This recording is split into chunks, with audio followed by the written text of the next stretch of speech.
Buenas tardes, buenas noches, bienvenidos a esta parte 3 del estudio Yom Kippur, el día del juicio. Primero, darle las gracias si han visto el número 2. El número 2 se me olvidó conectar el micrófono externo para que se escuchara más claro y en estéreo, no en mono. Y se me olvidó, así que si han conseguido pasar por todo el estudio número 2, les felicito. A día de hoy, aquí hay mucho viento, espero que no haya problemas con la conexión, pero el micrófono está conectado. Espero que se me escuche bien. ¿Se me escucha bien? ¿Sí? Ok, bien. Vamos a compartir pantalla. Comenzamos con una pequeña oración y nos ponemos en la tercera parte de este estudio. Ahí estamos.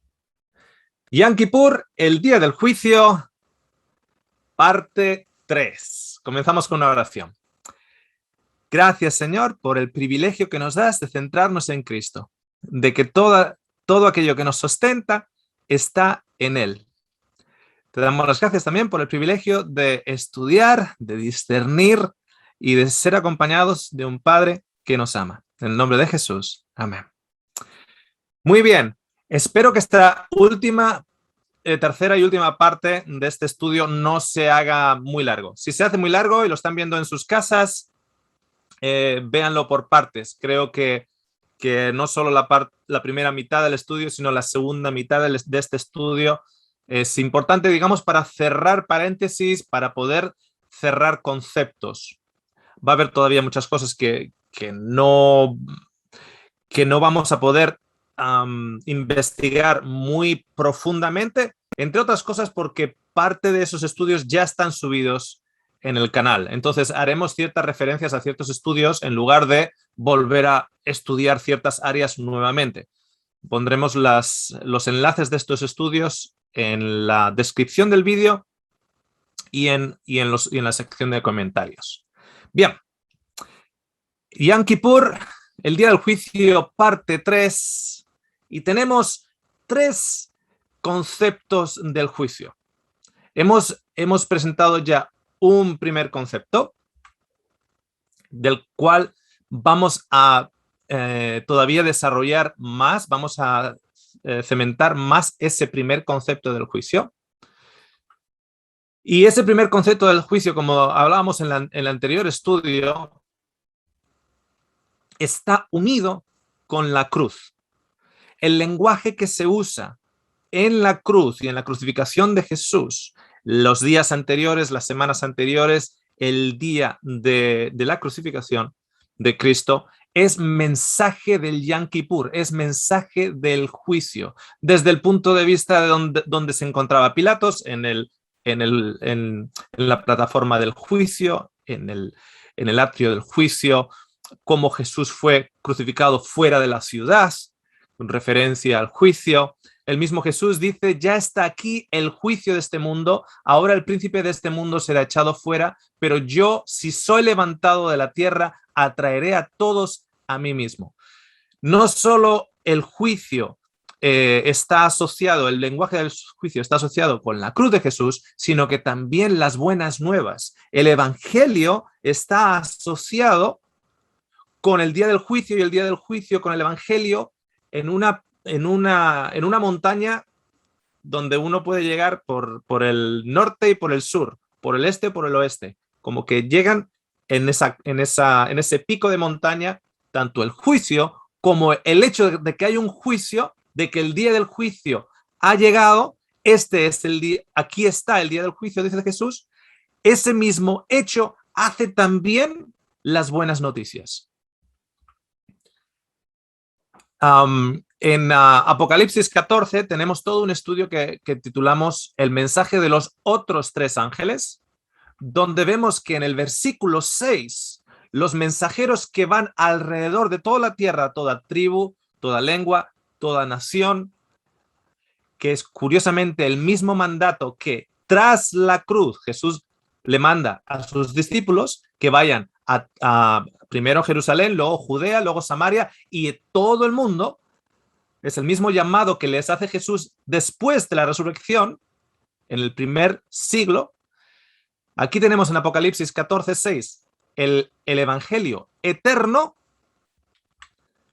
y en el versículo 7, nuevamente unido, la hora de su juicio ha llegado. Ya ha llegado. La hora de su juicio ya ha llegado y está unido con el evangelio eterno. El evangelio eterno es el que lo podemos decir de la siguiente manera. El evangelio eterno es el que siempre ha estado ahí, pero Jesús ha destapado. El evangelio eterno no es una evolución o no es un cambio. El evangelio eterno siempre ha estado ahí, pero no siempre hemos tenido nosotros, seres humanos, el mismo concepto del evangelio. Porque hasta Cristo nosotros hemos tenido un concepto de Dios muy pagano, y a día de hoy todavía dentro del cristianismo hay un concepto de Dios muy pagano, en el cual Dios está enojado de una u otra manera, requiere sangre. Entonces, o yo doy mi sangre o yo mato al inocente para que de esa manera yo sea perdonado por Dios. Imagínate que tienes dos hijos, tienes un niño y una niña. El niño rompe una vasija muy cara. El niño se llama Juanito y la niña se llama Luisita. Entonces, tú pones a Juanito y a Luisita enfrente tuyo. ¿Quién ha hecho esto? Entonces, Juanito, el espabilado, pone la culpa sobre Luisita, la hermana inocente. Y ahora que ha puesto la culpa sobre la hermana inocente, ahora sí que tú ya como padre dices, ok, ya no voy a andar buscando culpables, el culpable ya ha sido puesto, o por lo menos una persona que esté llevando la culpa. Yo lo que necesito es que alguien pague. Necesito que alguien pague. Si Juanito ha sido suficientemente listo como para poner su pecado sobre Luisita, Luisita es la que recibe el castigo para que Juanito no reciba el castigo.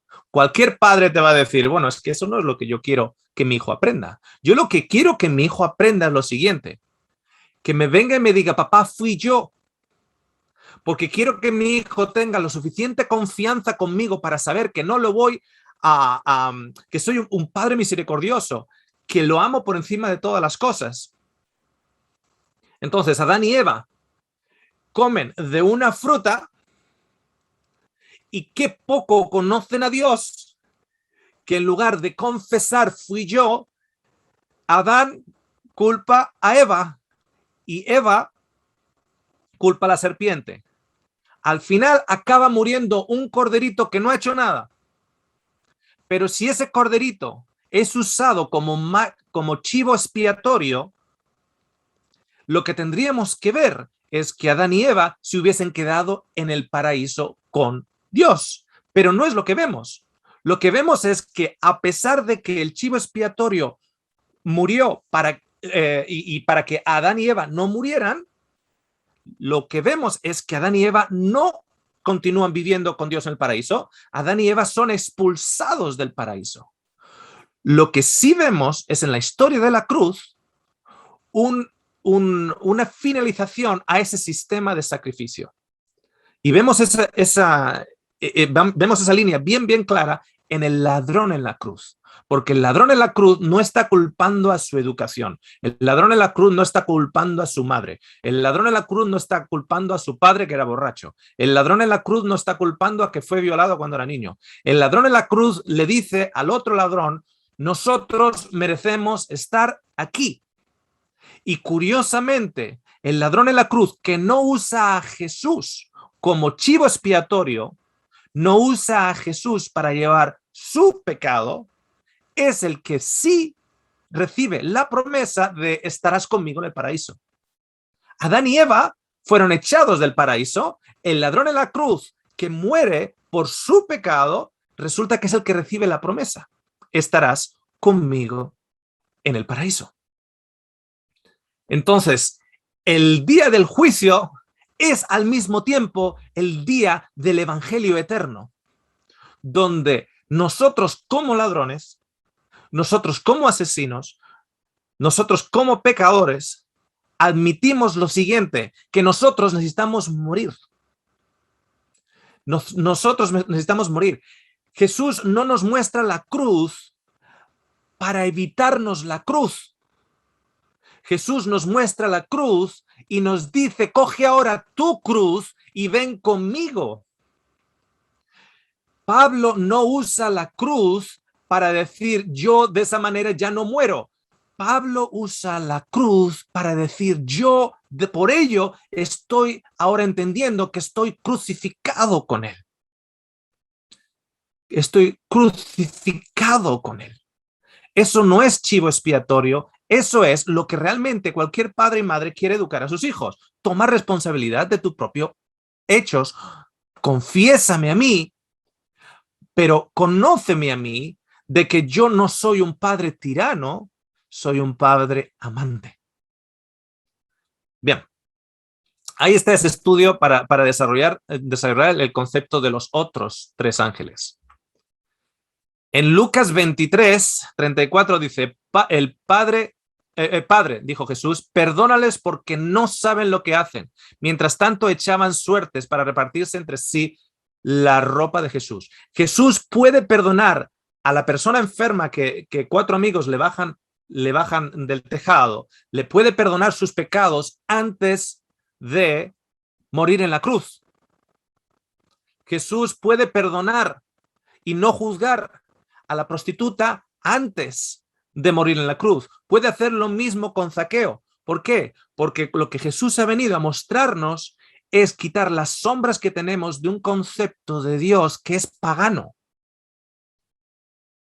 Y con eso en mente, Jesús nos está diciendo que se puede perdonar, que Dios puede perdonar tus pecados. No tienes que añadir asesinato para que, o sea, tú tienes una bicicleta y tu vecino te roba la bicicleta.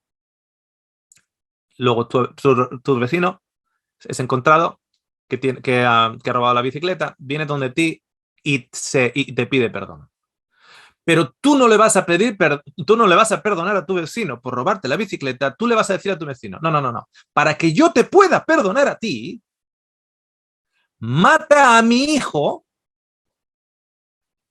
y una vez que mates a mi hijo, ahí ya te perdono. O sea, a lo de haberme robado la bicicleta, has de añadir asesinato para que yo te pueda perdonar lo de la bicicleta. Pero es que Dios perdona. Dios perdona porque Dios es perdonador. Por eso perdona, porque es perdonador. Nosotros estamos trabajando en el concepto de perdonar. Me roban la bicicleta, pierdo el sueño y al final le digo a mi esposa, no puedo perder el sueño por una bicicleta de 200 euros. Que se quede la bicicleta, le perdono. Tal. O sea, estamos trabajando con el concepto del perdón. Pero Dios no está trabajando con el concepto del perdón. Dios es perdonador, es parte de su carácter. No es parte del nuestro. Nosotros trabajamos para perdonar. Y luego nos quita la cortadora de césped o la cortadora de hierba y ahí ya no son 200, ahora son 700 euros y trabajamos para perdonar al vecino. Pero Dios no trabaja para perdonar, no es algo que tenga que desarrollar en su carácter. Dios es perdonador. Y es perdonador cuando le comes una fruta y es perdonador cuando le matas al hijo. Porque a un padre sabe que entre que le maten a él o le maten al hijo, que le maten a él. Yo prefiero que me maten a mí a que me maten a un hijo y me dejen con vida para sufrirlo. Prefiero sacrificarme yo por el hijo a que me maten a mí el hijo. Entonces, si lo que queremos, si lo que el ser humano quiere creer de que Dios es amor, mira a la cruz. Porque lo peor que le puedes hacer a un hombre no es robarle la bicicleta o no robarle una cortadora de hierba, es matarle al hijo. El hombre le roba a Dios, se pelea entre los hijos y al final le mata al hijo Pero eso no cambia a Dios, porque no hay principalidad, no hay poder, no hay muerte que nos separe del amor de Dios, como está encontrado en Cristo Jesús. Por eso la cruz es la mayor representación del amor de Dios que existe. No hay nada más que se pueda hacer en contra de Dios que Él no ya nos haya demostrado que tú me puedes hacer lo que sea. Yo te amo. Si queremos poner el amor de Dios a prueba, el ser humano lo ha puesto en Cristo Jesús. Y Dios ha pasado la prueba con matrícula de honor de que nos ama. En ese momento, la cortina del santuario del templo se rasgó en dos. Esa cortina solo se abre en el día de Yom Kippur. Nuevamente, el día del juicio con el evangelio en la cruz están unidos. Esa cortina se abría del lugar santo al lugar santísimo solo en el día de Yom Kippur, en el día del juicio. Y como hablábamos en el antiguo estudio, ese momento reveló lo absurdo del sistema imperfecto de sacrificios. Del sistema imperfecto de sacrificios. Fijaros lo siguiente. ¿Sistema imperfecto? ¿Acaso no lo dio Dios? Y yo te hago a ti la pregunta. O sea, ¿Dios pone sistemas imperfectos? Dios, el Dios de la perfección, pone sistemas imperfectos. Para luego decirnos que todos sus animales no valían para nada. O sea, Dios pone a sus criaturitas para que sean matadas una tras otra, todos los días, tarde y mañana, sacrificio de la tarde, sacrificio de la mañana, tarde y mañana, todos los días, para luego decirnos en el libro de Hebreos que no quitan el pecado, que no valían para nada, para decirnos que había que pararlo porque era un sistema imperfecto. Sistema imperfecto de un Dios perfecto. ¿Dios nos da un sistema imperfecto? ¿O Dios trabaja con la mentalidad del ser humano? Dios está mandando a su hijo con las regulaciones y las leyes de su reino a un reino donde la muerte, la destrucción, la envidia, la sed de poder, la rabia, el asesinato, las conspiraciones son parte del sistema. Cuando tú mandas a Jesús con los principios del cielo, de poner la otra mejilla, de no alzar espada contra el enemigo, etc. Cuando tú lo mandas aquí, lo estás mandando a la muerte. Pero en realidad el propósito, la misión principal de mandar a Jesús no es mandarlo a la muerte, es darnos vida a través de su palabra, enseñándonos cuáles son los principios del reino de los cielos.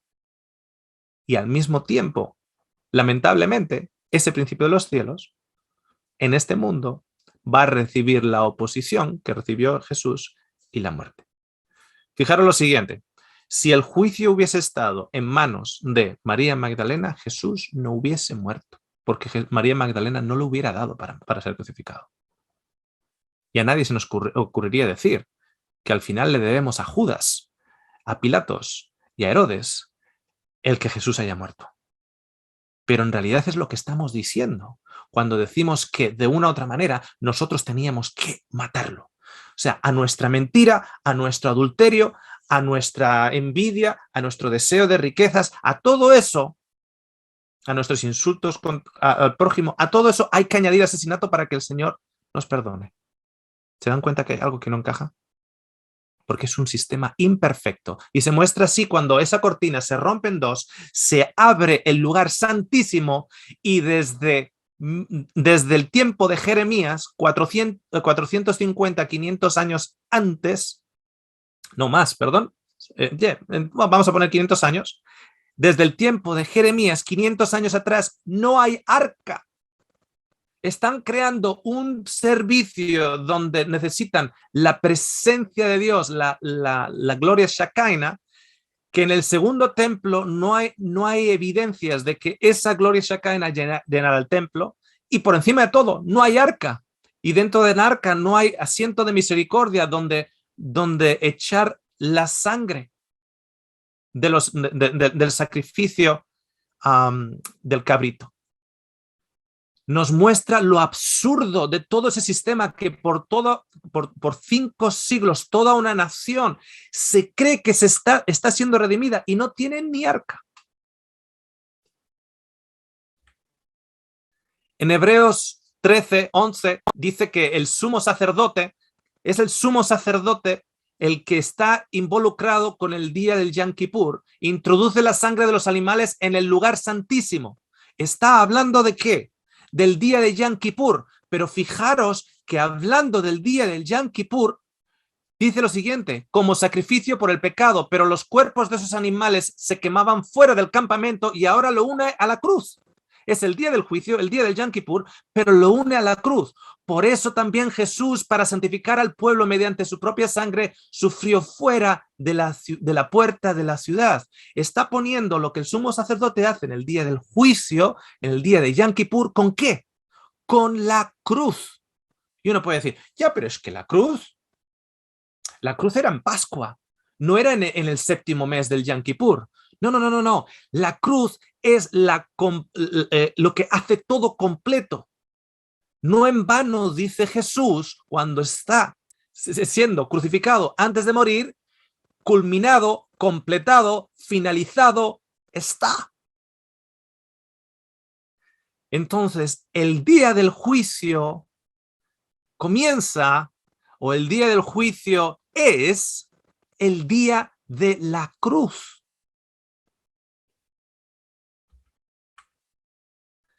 En Hebreos 9 dice, así dispuestas, uy, tengo una cosita arriba y no puedo leer, dispuestas, voy a imaginarme que es todas las cosas, los sacerdotes entran continuamente, eso se llama el continuo, en la primera parte del tabernáculo para celebrar el culto. O sea, durante el año, los 364 días al año, porque los judíos tenían meses bisiestos. Nosotros tenemos días bisiestos, ellos tienen meses bisiestos. Entonces, ellos seguían con el último de los meses, ellos seguían hasta que llegaba esa luna de Aviv, que era la luna más cercana al equinoccio de primavera. Entonces, entraban continuamente en el lugar santo. Eso se llama el continuo. Y hacían culto ahí, cada tarde y cada mañana. Eso se llama el sacrificio continuo o el continuo. Durante todo el año se sacrificaban a la tarde y sacrificaban a la mañana. Sacrificaban a la tarde y sacrificaban a la mañana. Eso se conoce como el continuo. Pero en la segunda parte entra únicamente ¿quién? El sumo sacerdote. Fijaros lo siguiente, porque lo he puesto en rojito. El sumo sacerdote entra en la segunda parte, en el lugar santísimo. Y solo una vez al año. ¿Qué vez al año? El día del juicio, el día del Yom Kippur. Provisto siempre de sangre que ofrece por sí mismo y por los pecados de ignorancia cometidos por el pueblo. Con esto, el Espíritu Santo da a entender que mientras siga en pie el primer tabernáculo, no se habrá revelado el camino que conduce al lugar santísimo. O sea, el lugar santísimo, entre la presencia de Dios, donde está el trono de Dios, donde está el asiento de gracia o el asiento de misericordia, allá, ese lugar que estaba vacío en el segundo templo judío por 500 años, no se ha revelado mientras todavía sigamos con este concepto. Esto nos ilustra hoy día que las ofrendas y los sacrificios que allí se ofrecen, recuerde que el autor de Hebreos está escribiendo cuando muy posiblemente ese templo todavía está en pie, porque ese templo fue destruido en el año 70. Entonces, los que a día de hoy, esas ofrendas que se están ofreciendo allí, no tienen poder alguno para perfeccionar la conciencia de los que celebran ese culto. O sea, no tiene poder alguno ese ritual. No se trata más que de reglas externas relacionadas con alimentos, bebidas y diversas ceremonias de purificación, válidas solo para el tiempo señalado para reformarlo o perfeccionarlo todo. Y ahora fijaros, esto lo hace el sumo sacerdote una vez al año. ¿Dónde? En el lugar santísimo. Fijaros ahora cómo lo compara con Jesús. Cristo Por el contrario, al presentarse como ¿qué? Sumo sacerdote de los bienes definidos en él, ¿dónde? Tabernáculo más excelente y perfecto, no hecho por manos humanas, es decir, que no es de esta creación. Acaba de decir lo que el sumo sacerdote hace y ahora está comparando lo que el sumo sacerdote hace con lo que Jesús hace. Entró una sola vez. ¿De qué día está hablando? Cuando Jesús entró. Es del día del juicio. Porque te acaba de decir en los versículos anteriores que es en el lugar santísimo, ante la presencia de Dios, donde los pecados son limpiados, que entraba el sumo sacerdote una vez al año, todos los años, pero Jesús entra una vez y ahí dice, para siempre en el lugar santísimo. No lo hizo con sangre de machos cabríos y becerros, sino con su propia sangre, logrando así un rescate eterno. El libro de Hebreos no estaba presentado a los gentiles. El canon bíblico, como nosotros lo conocemos, fue poquito a poquito desarrollándose. Unos libros eran incluidos a veces, otros libros eran quitados. Y hasta el siglo IV aproximadamente no tiene una forma como nosotros lo conocemos a día de hoy, con los libros que los conocemos al día de hoy, y ciertos libros todavía estaban en la alambre, se incluían, se sacaban, etc. El libro de Santiago, el libro de Apocalipsis, por ejemplo, entraba y salía, entraba y salía. Fue una progresión del canon. El libro de Hebreos se titula el libro de Hebreos, adivinen por qué, porque no era para los gentiles, era para los hebreos. Era para aquellos que tenían esos conceptos. Entonces, el autor del libro de Hebreos usa los conceptos de los hebreos para usar el mismo modelo de los hebreos e introducir la figura de Jesús. Porque en el modelo para los hebreos, el sumo sacerdote tenía que ser de la tribu de Aarón. Sin embargo, Jesús era de la tribu de Judá. ¿Cómo explicaba eso? Entonces, tenía que presentar el concepto o la estructura en la mente y la tradición hebrea para traerlos a Cristo. Digamos que está usando el lenguaje del santuario como el medio de comunicación de la verdad de Cristo. El mensaje del santuario en el libro de Hebreos no es la verdad en sí, es, digamos, el punto de unión. Es como que yo me ponga a hablar de motocicletas con un joven, pero el punto no es hablar de motos de carrera o de motos de motocross. El punto es usar analogías con algo que ese joven ya está metido en ello y traerlo usando esas mismas ilustraciones, traerlo a Cristo. El libro de Hebreos usa el santuario para en realidad mover a los hebreos hacia Cristo, que se están preguntando, ¿pero qué pasa con el santuario? ¿Qué pasa con todo esto? Si Jesús están haciendo exactamente las mismas preguntas, y por eso el libro de Hebreos usa estas analogías. No nos está enseñando el santuario, está usando el santuario para explicarnos de Jesús. Y ahora acaba de decir que cuando Jesús entró en el siglo I, en el siglo I, y está usando el santuario como nivel pedagógico para hablar a los hebreos, les está diciendo que entró en el lugar santísimo como el día del juicio para la limpieza de los pecados, para la expiación y el quitar el pecado del mundo. Entonces, pregunta, ¿cuándo fue el día del juicio? ¿Cuándo entró usando la analogía del santuario? Usando la analogía pedagógica del santuario, como usa el libro de Hebreos, ¿cuándo entró Jesús en el lugar santísimo, en lugares celestiales? Cuando ascendió al cielo, en el siglo I. ¿Por qué? Porque la cruz, dice Jesús, está completado. Perdónalos, Padre. Porque no saben lo que hacen.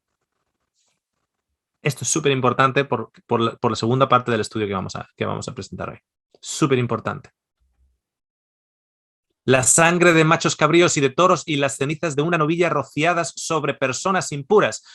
Todo esto, los machos cabríos, el toro y la novilla rociada, ¿qué son símbolos? Es el símbolo del juicio, donde el sumo sacerdote entra en el lugar santísimo. Te lo está repitiendo hasta la saciedad.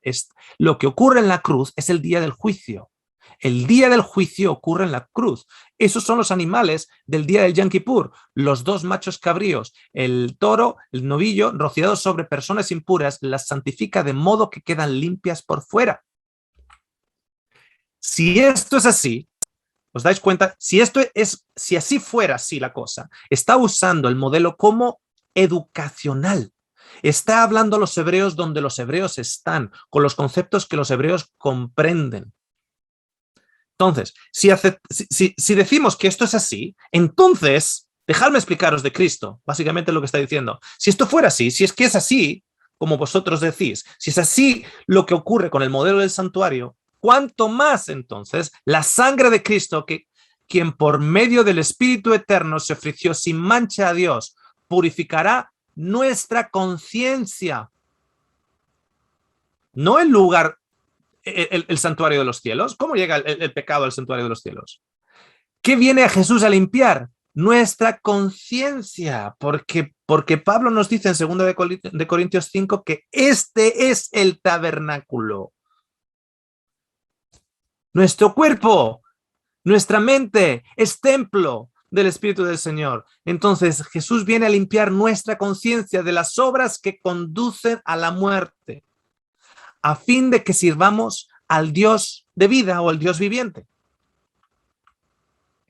En Lucas 22, de 69 dice, pero ahora en adelante, dice Jesús, está a punto de ser crucificado, el Hijo del Hombre estará sentado a la derecha del Dios Todopoderoso. ¿Y dónde está el trono de gracia? El trono de gracia es el trono de la misericordia, que es la tapa encima del arca en el tabernáculo. ¿En qué lugar? En el lugar santísimo. Hechos 7. Pero Esteban, lleno del Espíritu Santo, fijó la mirada en el cielo. Ahora ya es después de la resurrección y después de que Jesús ha ascendido al cielo, y vio la gloria de Dios y a Jesús de pie a la derecha de Dios. Veo el cielo abierto, exclamó, y el Hijo del Hombre de pie a la derecha de Dios. Colosenses 3:1, ya que han resucitado con Cristo, busquen las cosas de arriba, donde está Cristo sentado a la derecha de Dios. Hebreos 1, el Hijo es el resplandor de la gloria de Dios, la fiel imagen de lo que Él es y el que sostiene todas las cosas con su palabra poderosa. Después de llevar a cabo la purificación de los pecados, ¿mensaje de qué? Yom Kippur. Después de llevar a cabo la purificación de los pecados, día del juicio. ¿Cuándo? En la cruz. ¿Se sentó dónde? A la derecha de la majestad en las alturas. Te acaba de decir la purificación de los pecados, eso es Yom Kippur. ¿Dónde se sienta? En el lugar santísimo. Si usamos el modelo pedagógico del santuario. En la casa pueden apretar pausa y revisar estas 19 o 20 referencias donde nos dice dónde está sentado Jesús. Al trono de Dios, a la derecha del Padre. En el lugar de la presencia de Dios. ¿Desde cuándo? Desde la cruz. Desde la cruz. Ya eso es una realidad. Tenemos el segundo concepto del juicio, que vamos a pasar muy rapidito sobre ello, y es el concepto siguiente. Si así fuera, Cristo habría tenido que sufrir muchas veces desde la creación del mundo. Al contrario, ahora, al final de los tiempos, se ha presentado una sola vez y para siempre, nuevamente el lenguaje de juicio, a fin de acabar con el pecado mediante el sacrificio de sí mismo, y así como está establecido, fijaros, que los seres humanos mueran una sola vez y después venga el juicio. O sea, está el concepto del juicio que comienza o que se establece y que se une con el Evangelio en la cruz, y luego, a lo largo de la historia, cada individuo muere y después el juicio. ¿Qué juicio? El juicio el juicio de si ha hecho bien o si ha hecho mal, si ha ido a visitar a los enfermos o se ha hecho rico sin pagar los sueldos, etcétera, etcétera. O sea, cada uno de nosotros, hay un aspecto del juicio en el cual es personal. Cada uno de nosotros morimos y luego el juicio. Eso es otro aspecto del juicio. También Cristo fue ofrecido en sacrificio una sola vez para quitar los pecados de muchos y aparecerá por segunda vez, ya no para cargar con pecado alguno, sino para traer salvación a quienes lo esperan. Tenemos el estudio La serpiente dijo no morirás en el canal, que os invito a ver, porque es muy importante en el concepto del juicio personal que el pecador tiene que morir. El pecador tiene que morir, porque si no muere, el pecador continúa esclavo de ese dueño que es el pecado.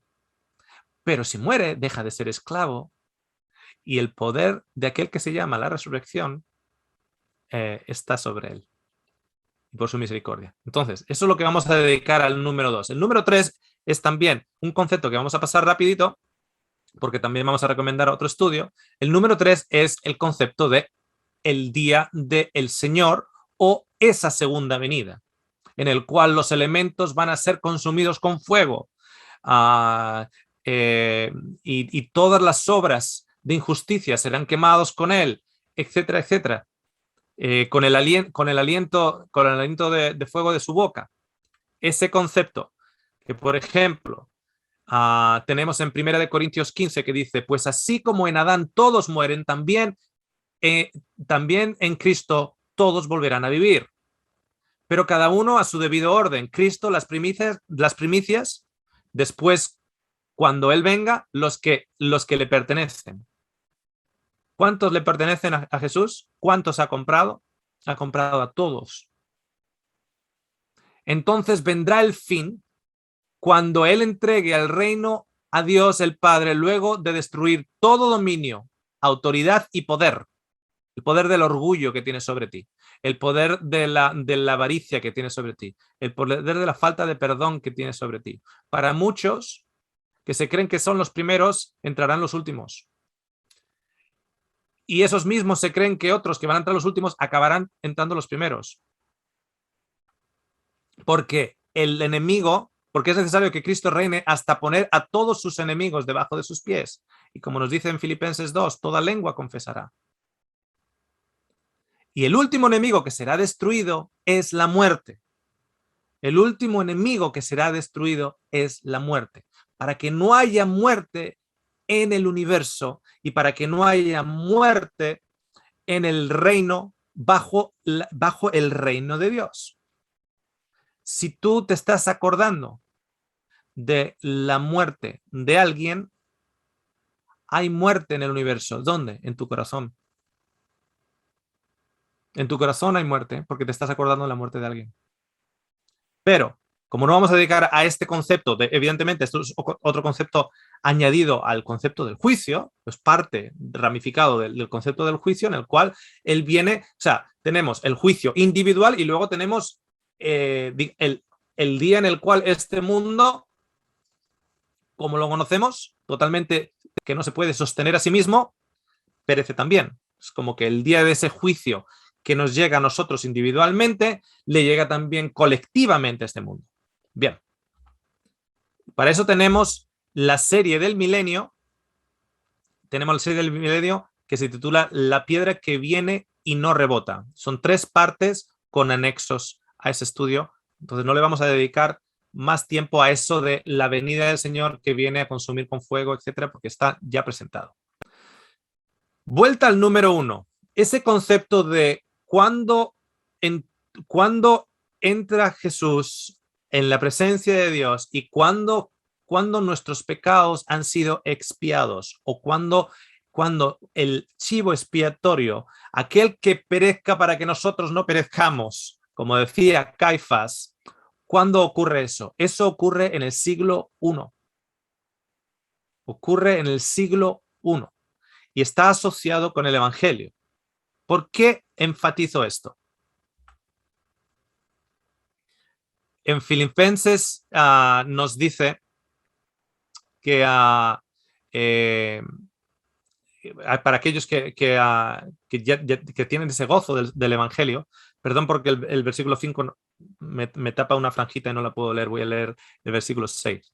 Estoy convencido de esto, dice Pablo, el que comenzó tan buena obra en ustedes la irá perfeccionando hasta el día de Cristo Jesús, hasta el día de esa venida, el que comenzó una buena obra en vosotros la completará. ¿Por qué cito este versículo? Porque yo estaba, y esto lo he repetido varias veces en diferentes lugares y congregaciones.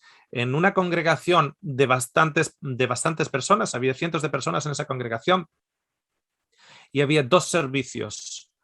Tenía que presentar el mismo mensaje 2 veces, uno a las 9:30 de la mañana y otro a las 11 de la mañana. Salían 1,000 personas y luego entraban otras nuevas 1,000 personas. Y era el mismo mensaje. Entonces, hice la pregunta a los 2 grupos.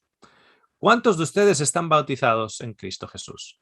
Y la gran mayoría de los presentes levantaron su mano. Y les dije, mantengan la mano levantada. ¿Cuántos de ustedes están salvos en Cristo? Y amigos, la mayoría de las manos bajaron. Oh, dije, aquí hay alguien que no entiende el Evangelio. Porque no están convencidos, no están seguros de que están salvos o no. ¿Cómo es que una persona que ha leído de Primera de Juan 5, si tienes al Hijo, tienes vida? Si crees en el Señor Jesucristo, en Hechos 16, si crees en el Señor de Jesucristo, serás salvo tú y tu familia. Esa confianza con la que habla Pablo, ¿cómo es que tantos y tantos, 2000, cerca de 2,000 personas no tienen esa confianza? ¿Por qué no tienen esa confianza? Os voy a explicar una de las razones. En Efesios 2 nos dice que Dios nos resucitó con él. Dice que estando muertos en nuestros pecados, por gracia ustedes han sido salvos. Por gracia significa por gracia, por misericordia. Y en versículo 6, y en unión con Cristo Jesús, Dios nos resucitó, pasado, y nos hizo sentar, pasado, con él, ¿dónde? En lugares celestiales. Si yo me está diciendo Pablo que estoy sentado con Cristo en lugares celestiales, que hay que tener confianza de que el que empezó la obra la va a acabar, ¿cómo es posible que más de 2,000 personas ese día no tuvieran claro si estaban salvos en Cristo Jesús y no vivían con esa confianza? Y la mayoría bajaron la mano. ¿Por qué no tienen esa confianza? Y la razón es muy simple, porque no creen que la cruz es suficiente para acabar el trabajo. Creen que la cruz es parte de la finalización del trabajo, pero el resto la tienen que hacer ellos. Y como ellos se conocen y se ven todas las mañanas y todas las noches en el espejo y saben dónde cojean a la hora de ser padres, a la hora de ser hijos, a la hora de ser trabajadores, saben de dónde cojean, saben dónde pierden el tiempo, saben los pensamientos que han tenido para con esa persona o con la otra persona, saben la suciedad que hay en esos corazones, pero entienden que Jesús en la cruz no completó todo, entonces no tienen seguridad de salvación. ¿Se acuerdan de este individuo? William Miller. William Miller dio la fecha del año 1844 donde Jesús iba a volver. Se supone que el santuario era esta tierra y Jesús iba a venir a limpiar este santuario con fuego. Ya partimos de algo aquí con el concepto de limpiar este santuario con fuego. Si empezamos a usar ese lenguaje, tenemos que entender lo siguiente. Jesús entra ya en el lugar santísimo en la cruz, no 1844. Y William Miller, después de que nos dio el año, esperaban a Jesús el 22 de octubre, el día 22 de octubre de ese año no lo puso William Miller, lo puso Samuel Snow, otro predicador también del movimiento millerita. William Miller escribió, nosotros estamos Esperábamos el regreso personal de Jesús en este tiempo.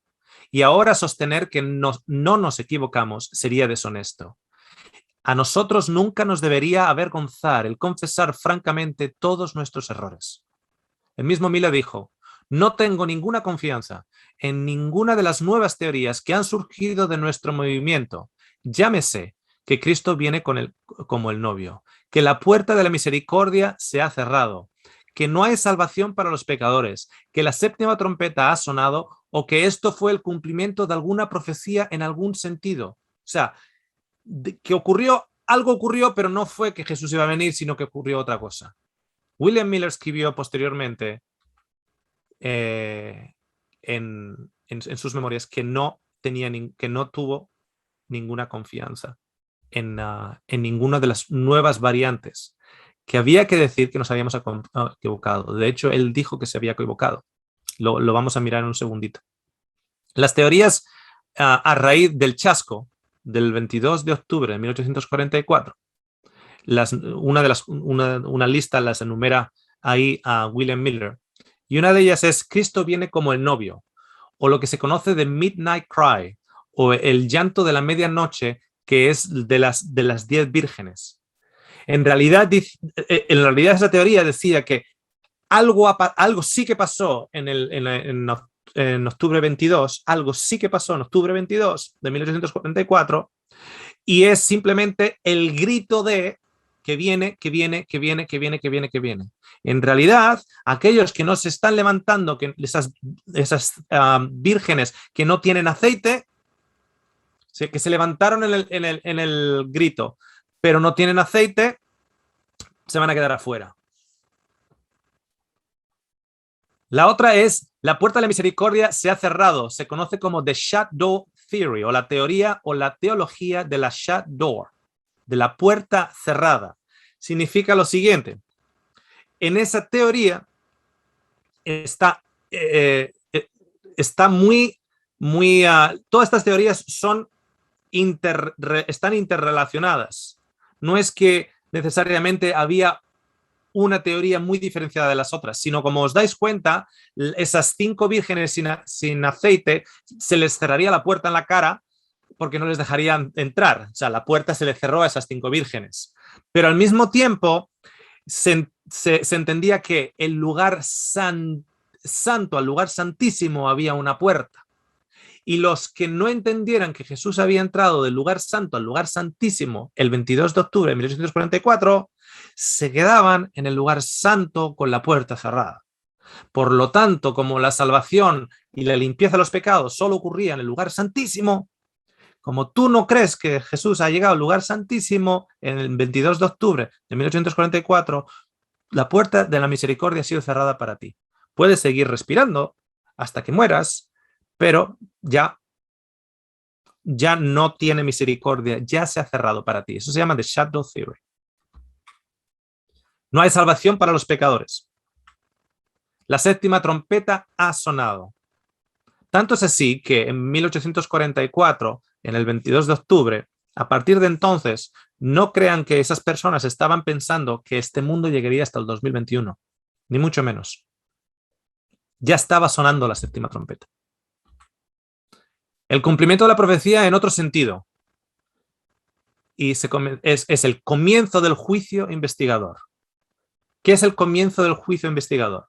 Es cuando Jesús entra al lugar santísimo el 22 de octubre de 1844. Simplemente esa frase. ¿Cuál es el problema? Usando pedagógicamente, como el libro de Hebreos, la ilustración del santuario para la mente hebrea, Jesús, cuando entra como sumo sacerdote, una vez y para siempre, para purificar los pecados, ¿cuándo? ¿El 22 de octubre de 1844? No. En la ascensión después de la cruz. Jesús ya está haciendo eso. Porque el día del juicio, como decía Jesús, ha llegado. Y todos los que se acerquen cuando yo sea alzado, todos los que se acerquen a mí, todos se acercarán a mí. Samuel Snow, si bien William Miller nos dio el año, Samuel Snow nos dio la fecha, 22 de octubre de 1844. Sus calculaciones le llevaron a anunciar en junio del 1844 que el día de la expiación ese año sería el 22 de octubre y su fecha fue aceptada por el movimiento millerita. Recuerda que si seguimos el análisis del santuario, Jesús ya lleva 1811 años ahí. Ese año, el día de Yom Kippur fue el 22 y el 23 de septiembre. Snow se equivocó por todo un mes. Si Jesús tendría que haber pasado del lugar santo al lugar santísimo, si eso fue lo que ocurrió, ¿cuándo en realidad hubiera ocurrido? El 22 de septiembre, un mes antes. Si es que hubiera, eso tenía que ser lo que hubo ocurriendo, lo que debería ocurrir. Cuando Jesús no regresó en la fecha anunciada, Samuel Snow se autoproclamó el tercer Elías y formó la iglesia Monte Sión. El que nos dio el año, William Miller, se arrepintió y dijo que se había equivocado. El que nos dio el día se vuelve cucu y se cree que es el tercer Elías y monta una iglesia llamada Monte Sión. Este es el carácter que nos da el día. Pero ¿quién nos da el evento? ¿Qué otro evento que no sea la segunda venida de Jesús ocurrió? Si es que esa teoría en la cual William Miller no tenía ninguna confianza. El que nos da el evento es Owen Russell Crozier. ¿Cuántos? Levanten las manos. ¿Cuántos de ustedes han escuchado hablar de Owen Russell Crozier? Ok, ¿alguna mano se ha levantado? En la mañana después del gran chasco, 23 de octubre de 1844, Owen Russell Crozier y su amigo Irán Edson caminaban por un campo de maíz. Irán Edson tuvo una visión donde al parecer Jesús había pasado del lugar santo al lugar santísimo. Irán Edson tiene la visión de que el 22 de octubre Jesús no vino, pero algo había pasado. Lo que había pasado es que Jesús había pasado del lugar santo al lugar santísimo. Tenemos dos problemas ahí. El primer problema es que el día del Yom Kippur era un mes antes. Si eso hubiese sido el evento, ese evento había pasado un mes anterior. Y el segundo problema es principal. El día del juicio fue simultáneo al día de la cruz. Eso ya había pasado. Así que tenemos dos problemas gordos.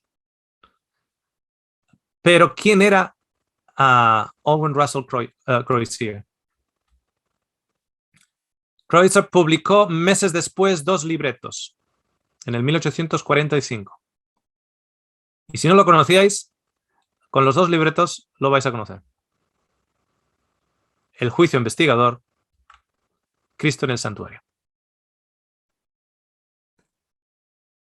Esos libretos, si alguna vez habéis leído un libro, si conocéis un libro titulado, que se publicó 43 años después, titulado El conflicto de los siglos, o en inglés The Great Controversy, la gran controversia, hay un capítulo donde se habla del juicio investigador. Las palabras en ese capítulo es una edición del libreto de Crozier.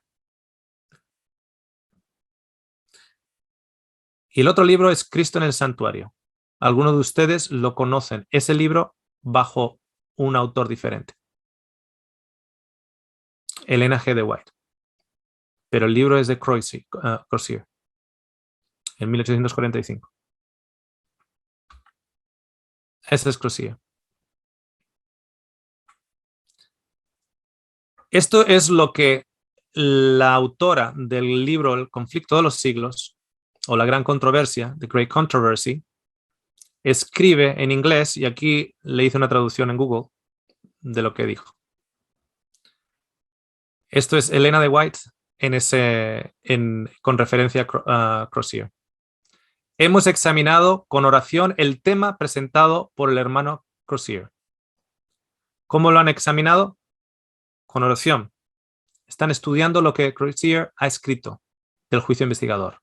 a la luz de la palabra de Dios y estamos completamente satisfechos de que es alimento a su debido tiempo y si se examina y se comprende adecuadamente, resolverá muchas dificultades en la mente de muchos hermanos en este momento. ¿Cuál es este momento? El momento en el cual no sabemos lo que ha pasado, ¿por qué no vino Jesús? Entonces, el estudio y el concepto del juicio investigador del hermano Crozier es validado para dar una explicación y para resolver las dificultades y las dudas que muchos tienen en estos momentos. ¿Cómo se consigue eso? A través de examinarlo con oración, lo que el hermano Crozier ha escrito. Tiempo después, la misma autora dice lo siguiente.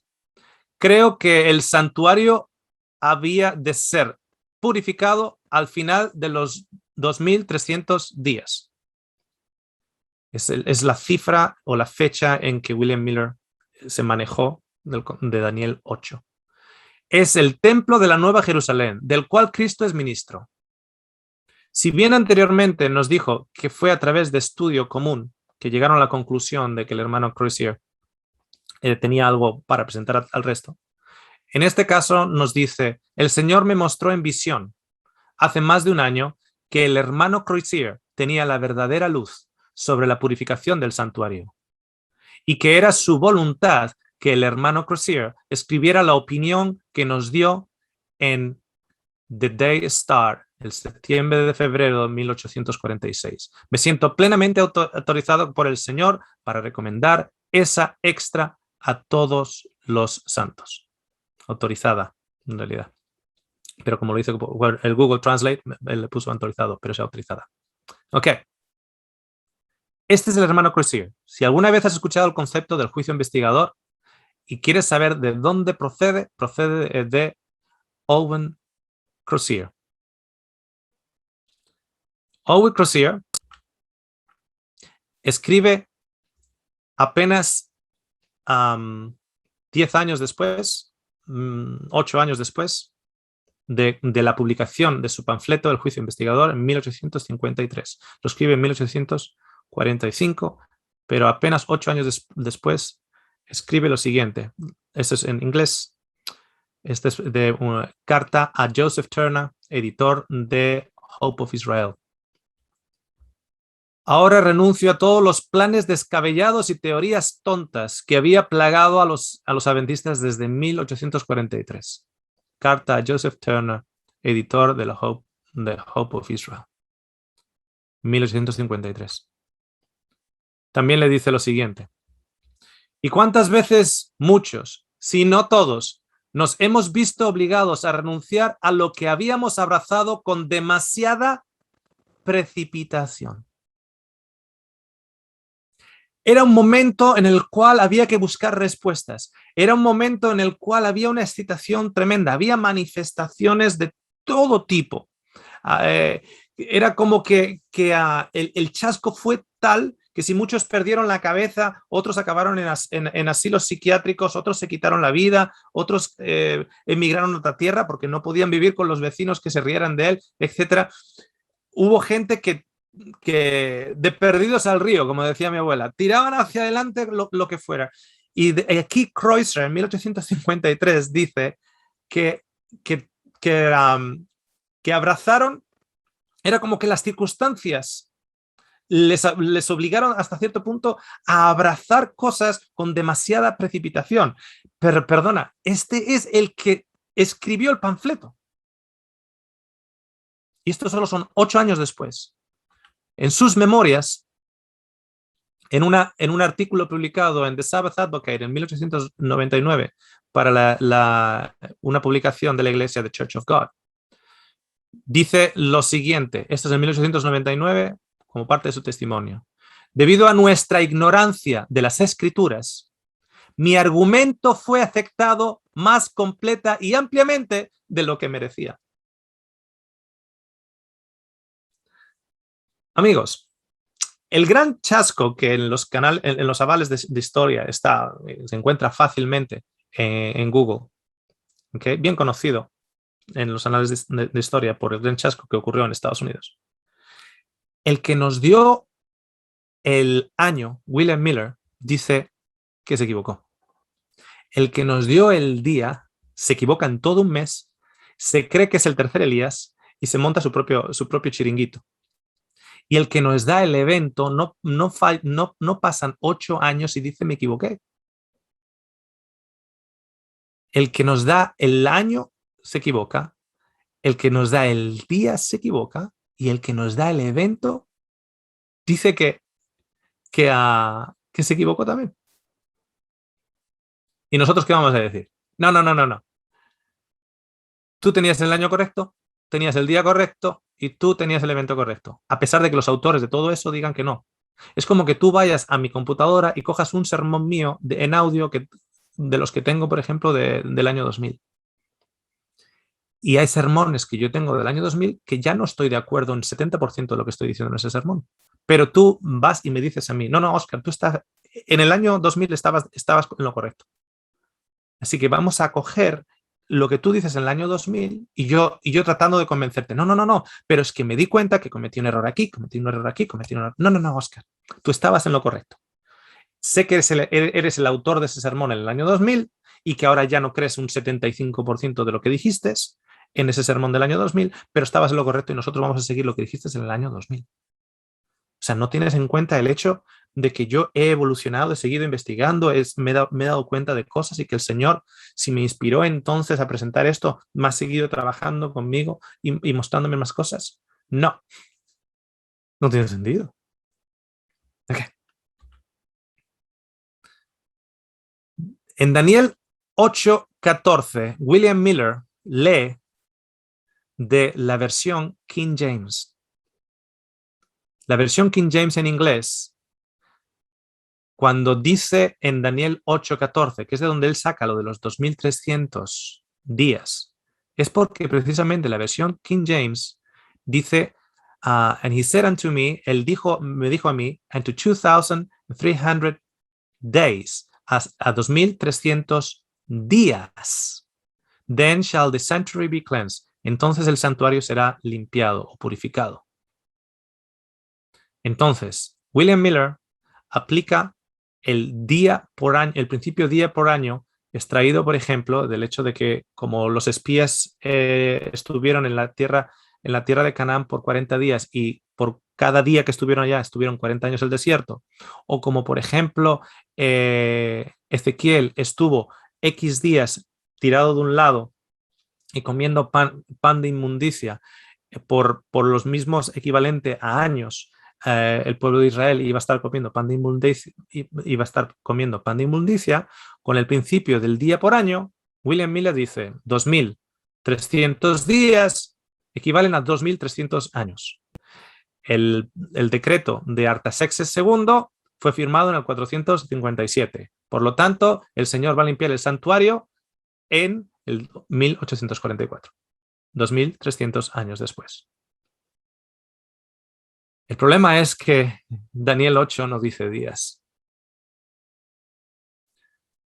Y él dijo hasta 2300 tardes y mañanas. Luego el santuario será purificado. Es muy específico. No está diciendo la palabra yons de días. Está diciendo la palabra de tardes y la palabra de mañanas. Hay un lugar donde dicen esas dos expresiones. ¿Saben dónde es? En Génesis 1. Y será la tarde y será la mañana. Y uno puede decir, bueno, tarde, mañana, pero al final está hablando de días. Ya, pero está siendo específico. ¿O acaso estás tú diciendo que en Génesis cada día de la creación equivalía a un año? No, no, no, no. ¿Y por qué aquí sí? Resulta que en el capítulo 7, el capítulo 8, el capítulo 11, el capítulo 12, el capítulo 9, hay un concepto que se repite. Y ese concepto que se repite es el concepto del continuo, que detiene el continuo, detiene el continuo, detiene el continuo. ¿Qué es el continuo? El sacrificio de tarde y el sacrificio de mañana. Ese que en el libro de Hebreos nos dice que los sacerdotes continuamente o el continuo lo hacían a lo largo de todo el año. El continuo. Dice que el continuo es parado. ¿Cuál es el continuo? 2300 tardes y mañanas. 2300 tardes y mañanas son 2300 de tardes o de mañanas. No está hablando de la tarde solamente y exclusivamente, sino ¿qué ocurre esa tarde dentro del continuo? Sacrificio de tarde. ¿Qué ocurre a la mañana? Sacrificio de mañana. ¿Y qué va a ocurrir? Que luego el santuario va a ser limpio, purificado. Un momentito. Si el santuario va a ser purificado y me estás diciendo que eso ocurre en la cruz, ya. Si tú tienes 2300 sacrificios y tienes 2300 sacrificios y tienes de tarde y de mañana, ¿cómo repartes 2300 sacrificios de tarde y de mañana? Son 1150 días. Son 1150 días. Multiplicado por 2, porque es tarde y mañana, son 2300 sacrificios. 2300 sacrificios. 1150 días. Me pregunto cuántos años eran esos. Oh, ¿aproximadamente cuántos años? 3 años y medio. Oh. Oye, ¿cuánto fue el ministerio de Jesús? ¿Por cuánto tiempo fue el ministerio de Jesús? Aquel que detiene el sacrificio, aquel que limpia nuestras conciencias de pecado, nuestros templos de pecado, aquel que trae el libro del día del juicio, donde el santuario es purificado y el continuo sacrificio de animales es parado. 3 años y medio de ministerio de Jesús.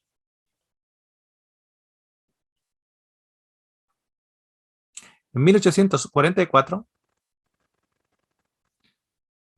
el concepto de Crozier de el juicio investigador da comienzo en octubre 22 de ese año. Entonces, el día del juicio ha comenzado, según esa teoría. Como el día del juicio ha comenzado es porque los 2300 años acaban ahí. Posteriormente, por cierto, William Miller se dio cuenta que había mucho debate acerca del año cuando Artaxerxes II escribe su decreto y la fecha de inicio de 457 a.C. Y a día de hoy todavía hay diferentes fechas. 457 hay gente que propone esa fecha, pero hay otras fechas que la arqueología, por ejemplo, está determinando. Pero el punto es el siguiente. Si el juicio empieza y hemos seguido día por año, ¿cuánto va a durar el juicio? Si el juicio dura un día, ¿cuánto va a durar el juicio? Pues un año. Adivinen lo que estaban haciendo el mismo grupo en el 1845. Si el lugar santísimo ha sido dejado y Jesús ha entrado al lugar santo y el día del juicio empezó entonces, y el día del juicio hemos llegado ahí por el principio de día por año, ahora, ¿cuánto va a durar el día del juicio? Va a durar un año.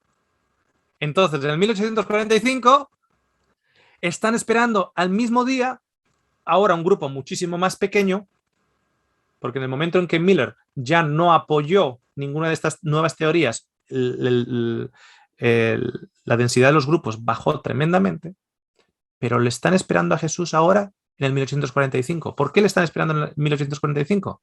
Porque es el día del juicio, día por año, un año.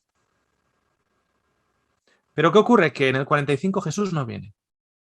Entonces, hay otra calculación, una regla de 3. Bien, si Jesús está en el lugar santo, desde la cruz hasta 1844, eso significa que está en el lugar santo por 1811 años.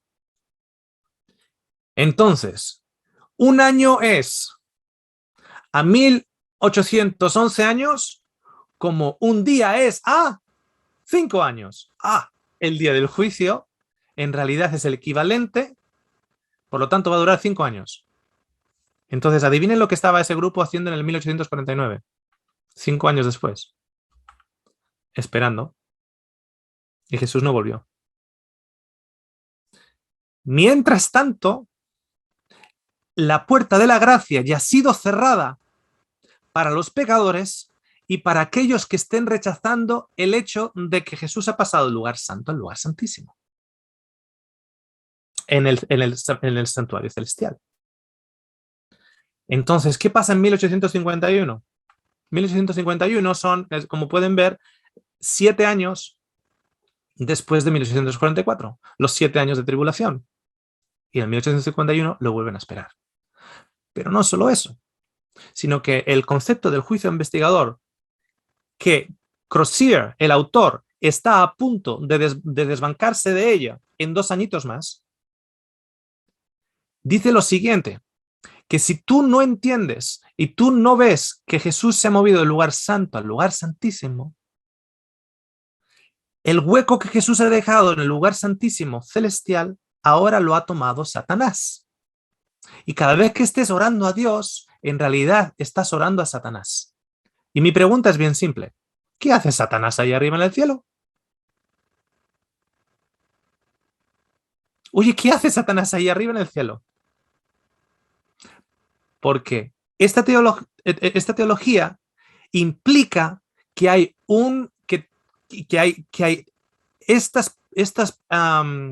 este mobiliario del modelo del Antiguo Testamento está arriba. No se puede decir que está lleno de símbolos y que es simbólico. Hay que decir que es literal. Pero si es literal y Jesús se ha movido del lugar santo al lugar santísimo en el día del juicio en 1844 y Satanás ha tomado su lugar en el lugar santo, ¿qué hace Satanás en el lugar santo? Ah, no, eso es simbólico. Uy, no puedes decir eso, porque si es simbólico que está en el lugar santo, entonces, ¿qué es real y qué es simbólico? Pero no solo eso, amigos. Si yo, si yo estoy ahora orando sin saber que Jesús ha pasado del lugar santo al lugar santísimo, y el que me está contestando las oraciones a mí, yo creyendo que es Dios, es Satanás, ¿cuándo pasó Jesús al lugar santísimo? No fue el 22 de octubre, fue el 23 de septiembre, un mes atrás. Entonces, si Jesús pasó un mes atrás al lugar santo, durante ese mes los milaritas están orando a Dios, pero en realidad estarían orando ¿a quién? A Satanás. Lo estoy explicando así para que vean que es un enmarañado en el cual es como que estás tratando de tapar agujeros por todos los lados. Porque si Jesús pasó en el día del Yom Kippur, y el día del Yom Kippur fue un mes antes, y una vez que pasó al lugar santísimo, Satanás tomó su lugar en el lugar santo, durante ese mes, hasta el 22 de octubre, los que están orando a Satanás. Pero lo que ocurre es lo siguiente, que empiezan a tener hijos y empiezan a tener personas que recién consiguen aceptan el mensaje del juicio investigador, al tiempo en el cual el autor ya se está desbancando de ello. Entonces ahora tienen el problema de lo siguiente. La teoría de la puerta cerrada hay que abrirla. Porque, ¿qué hacemos ahora con aquellos de entre nosotros que han tenido hijos? No van a entrar, porque no estaban vivos aceptando que Jesús ha entrado en el lugar del juicio en el 1844. Si tengo un niño que ha nacido en el 47, ahora ese niño no va a entrar. Entonces, la teoría hay que ir arreglándola, porque ahora tenemos niños pequeños, porque ahora tenemos gente que está aceptando y nuestro grupo está creciendo. Y hay que ir cambiando, cambiando, cambiando. Si lo esperaban en 1845 es por el principio del día por año. Como no vino en el 45, por el principio de la regla de 3, 1811 años es a un año, como un día es a 5 años. Entonces, lo esperaron en el 49, no llegó.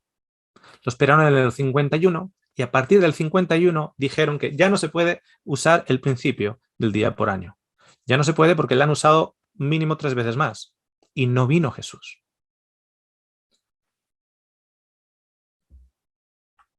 Llevamos 177 años en el día del juicio, si aceptamos 1844 como el comienzo del juicio. 177 años en el día del juicio. No hay paralelo histórico, no hay patrón histórico que justifique 177 años en el día del juicio si entendemos el día del juicio como comenzando en el día en 1844. Considera lo siguiente. El día del juicio fue presentado con el siguiente concepto. Que la cruz no ha acabado todo. ¿Por qué? Porque si bien la Biblia enseña que la cruz y el día del juicio están unidos y sincronizados, cuando tú separas el día del juicio de la cruz, hay algo que no está acabado. Entonces, a partir de 1844, todos los muertos que han aceptado a Jesús, todo el caso de los muertos va a ser investigado. Y delante del tribunal de Dios, cada caso va a ser puesto delante del tribunal de Dios. Y aquellos que han dicho, sí, yo amo a Dios, pero luego Dios va a ver, a partir de 1844, va a ver que esas personas no han vivido de acuerdo a lo que dijeron, la cruz no está acabada, el concepto y su declaración no está acabada, ahora tiene que ser sellado en el día del juicio. Y cuando acabe Dios arduamente, lleva 177 años, arduamente investigando todos los casos de todos los muertos que declararon su amor por Dios, empezará con el juicio de los vivos. Y cuando empieza con el juicio de los vivos, nosotros aquí va a llegar un momento en que nuestro nombre va a aparecer.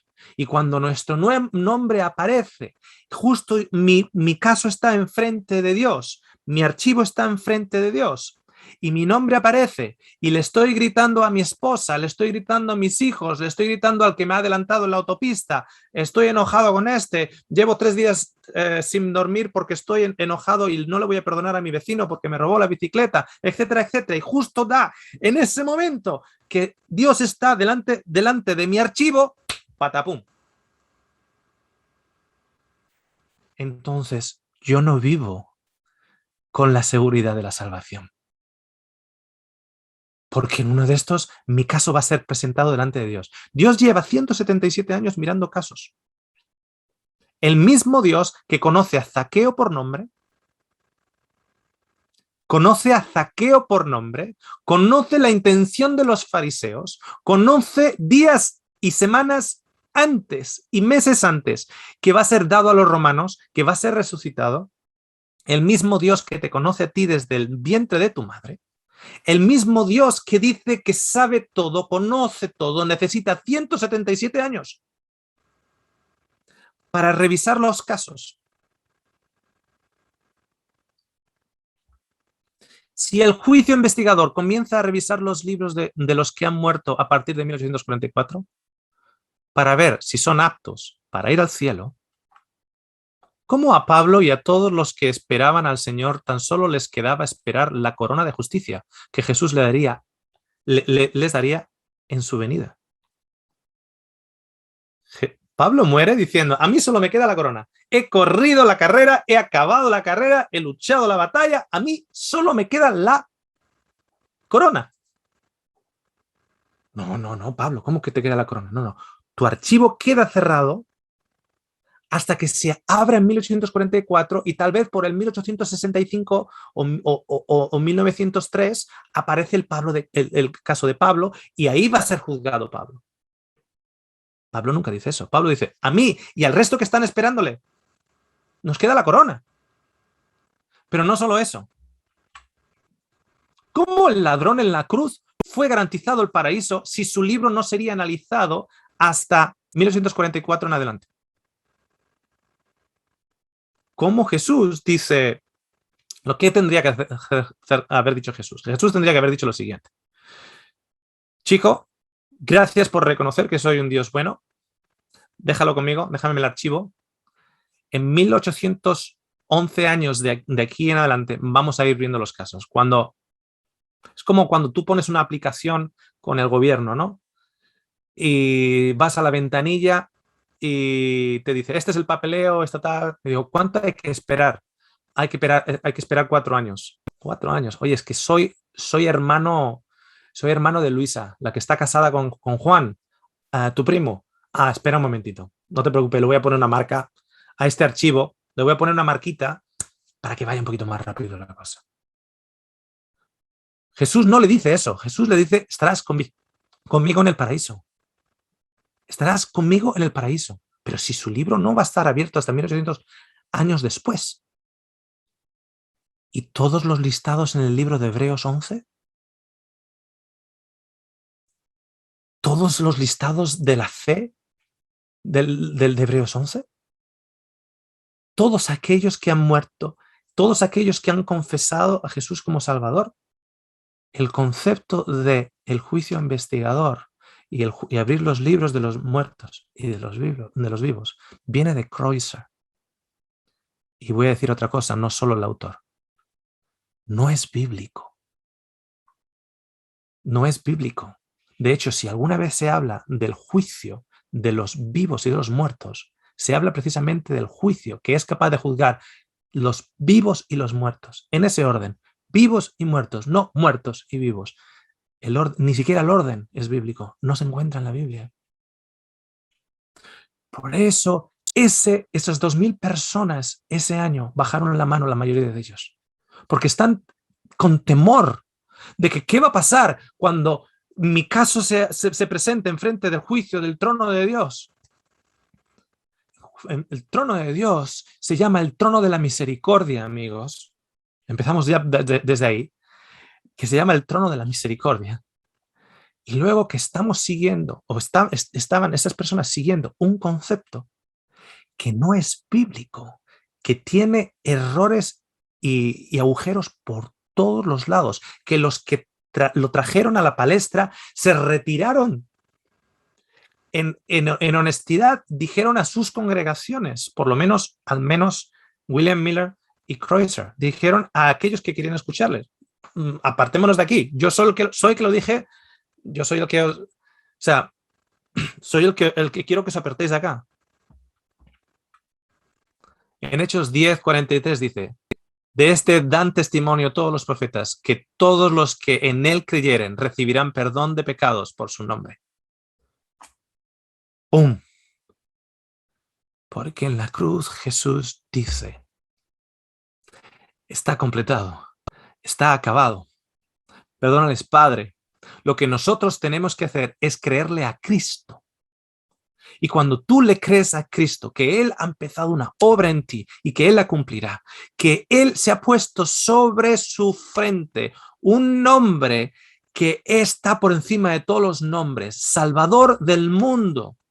¿Qué título se ha puesto? Es un título impresionante. Podría decir, Salvador de muchos. Mi nombre es Jesús, Salvador de muchos. Mi nombre es Jesús, Salvador de algunos. No, mi nombre es Jesús, Salvador del mundo. Y cuando nosotros entendemos que a nuestro Padre no hay que ofrecerle sangre, sino a nuestro Padre hay que ofrecerles, nos tenemos que ofrecer nosotros a Él. Él quiere abrazarnos. Porque Dios nos ama. No hace falta que le mates para que te ame. Cuando nosotros entendemos eso, nos dibuja una sonrisa. Vemos las dificultades que estamos pasando en este tiempo, la falta de empleo, etcétera, etcétera, todo lo que está por venir, porque hay un juicio para este mundo, como hay un juicio personal. Pero cuando nosotros entendemos lo que Jesús vino aquí a mostrarnos, la verdad que Jesús vino a mostrarnos, la verdad que le dijo a Pilatos por la cual había venido, por esta razón he nacido y por esta razón he venido, para mostrar y dar testimonio de la verdad. No dice por esta razón he venido para que me maten, sino para dar testimonio de la verdad. Dios te ama. Ven a Él, que Él está esperando abrazarte. Que el juicio está en favor de los santos. Y el Señor te ha creado para salvación. Cuando nosotros entendemos eso, puede estar lloviendo, puede estar granizando, puede estar haciendo lo que sea fuera, y en lugar de vivir con miedo y terror, vivimos con regocijo, porque el Evangelio y el juicio son unos y se encuentran en la mayor manifestación del amor de Dios, en la cruz de Jesús. Cerramos con una oración. Gracias, Señor. Gracias por amarnos. Amén. Muchísimas gracias a todos. Muchas bendiciones. Dios es bueno siempre.